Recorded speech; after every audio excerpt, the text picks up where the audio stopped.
नमस्कार दोस्तों, ईएसबी अपनी भर्ती परीक्षाओं के नियमों में बड़े बदलाव करने जा रही है। अब केवल साल भर में 3 परीक्षाएं होने वाली है। जी हाँ दोस्तों, अलग-अलग विभागों की अलग-अलग पोस्ट के लिए यहाँ पे 3 परीक्षाएं केवल आयोजित की जाना है, जिसमें से कुछ पद ऐसे होंगे जिसको 2 परीक्षाओं से गुजरना होगा। इन 2 परीक्षाओं से गुजरने में आपकी शिक्षक भर्ती की परीक्षा भी शामिल है, जिसमें कि सामान्य परीक्षा के अलावा शिक्षक पात्रता परीक्षा देना होगा। तो क्या कुछ इसके संबंध में न्यूज़ निकल के आ रही है? कब तक इम्प्लीमेंट होने की संभावना है? सभी चीज़ों को लेकर के हम यहाँ पे बात करने वाले हैं। जैसा कि आपको न्यूज़ पता भी चल चुकी होगी, लेकिन किसी भी पॉइंट पे अगर डाउट है, तो उस डाउट को पूरी तरह से क्लियर किया जाएगा। वीडियो में आपको अंत तक बने रहना है। दोस्तों, सबसे पहली बात तो मैं बता देना चाहता हूँ कि ईएसबी के जो सीनियर सेक्रेटरी लेवल के अधिकारी हैं, उनके सामने ये प्रस्ताव आया है। अभी प्रस्ताव को लागू नहीं किया गया है। बता देते हैं कि वो सबसे पहले उस पर विचार-विमर्श करेंगे और जैसे विचार-विमर्श हो जाएगा, तो विचार-विमर्श होने के बाद कैबिनेट में ये प्रस्ताव जाने वाला है।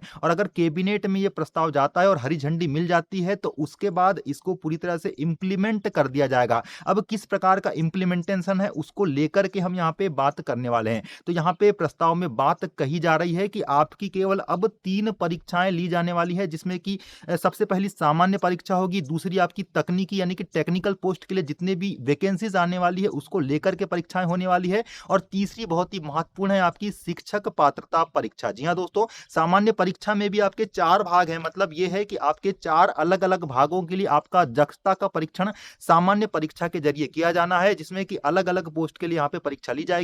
अब दूसरी जो परीक्षा होगी वो तकनीकी विभाग की होगी, जिसमें कि आपके इंजीनियरिंग और एग्रीकल्चर डिपार्टमेंट के अलावा भी जो अन्य विभाग हैं टेक्निकल वाले, उसमें परीक्षा ली जाएगी। लेकिन इस तकनीकी परीक्षा को देने के साथ ही साथ अलग-अलग ग्रेड पे में ये परीक्षा होने वाली है। तो इस तकनीकी परीक्षा को देने के साथ ही साथ यहाँ पे आपकी जो सामान्य यानी कि जो जनरल एप्टीट्यूड का जो पहली परीक्षा होनी है, उसको भी अनिवार्य देना होगा यहाँ पे और पास करना भी होगा। अब तीसरी परीक्षा यहाँ पे होने वाली है आपकी शिक्षक पात्रता परीक्षा। जी हाँ दोस्तों, शिक्षक पात्रता परीक्षा में ये होगा कि शिक्षक पात्रता परीक्षा देने के अलावा शिक्षक बनने के लिए आपको जो पहले नंबर की जो सामान्य परीक्षा होगी, जिसमें कि 4 यहाँ पे पार्ट होने वाले हैं, 4 भाग होने वाले हैं, उसको पास करना अनिवार्य होगा। मतलब पहले जो आपकी पात्रता परीक्षा होती थी, उसके बाद चयन परीक्षा होती थी, अब वैसा नहीं होने वाला है। अब आपकी एक सामान्य परीक्षा होगी जो कि सभी डिपार्टमेंट के सभी जो कैंडिडेट है उनको देना अनिवार्य होगा और उसको क्वालीफाई कर लेने के बाद फिर आपकी पात्रता परीक्षा होगी, जिसके आधार पे यहाँ पे चयन देने की बात कही जा रही है। पात्रता परीक्षा को लेकर हो सकता है कि नेगेटिव मार्किंग भी लागू की जा सके, जिसको कि विभाग के द्वारा यहाँ पे सहमति के बाद पारित किया जा सकता है। अब यहाँ पे बात आती है कि आपके जो स्टेनो और टाइपिस्ट वाले जो 2 विभाग और अलग से होने वाले हैं, तो ये आपके सामान्य प्रशासन विभाग के अंडर आएँगे और सामान्य प्रशासन विभाग यानी कि जो जेईडी होने वाला है, वो इसको लेकर के भर्ती करेगा।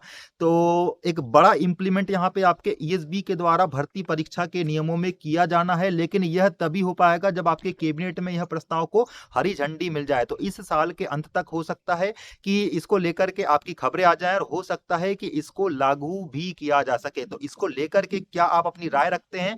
उसके संबंध में ज़रूर कमेंट करिएगा। आगामी जो भी अपडेट इसके संबंध में होगी, मैं उसको ज़रूर लाऊँगा। तब तक के लिए नमस्कार।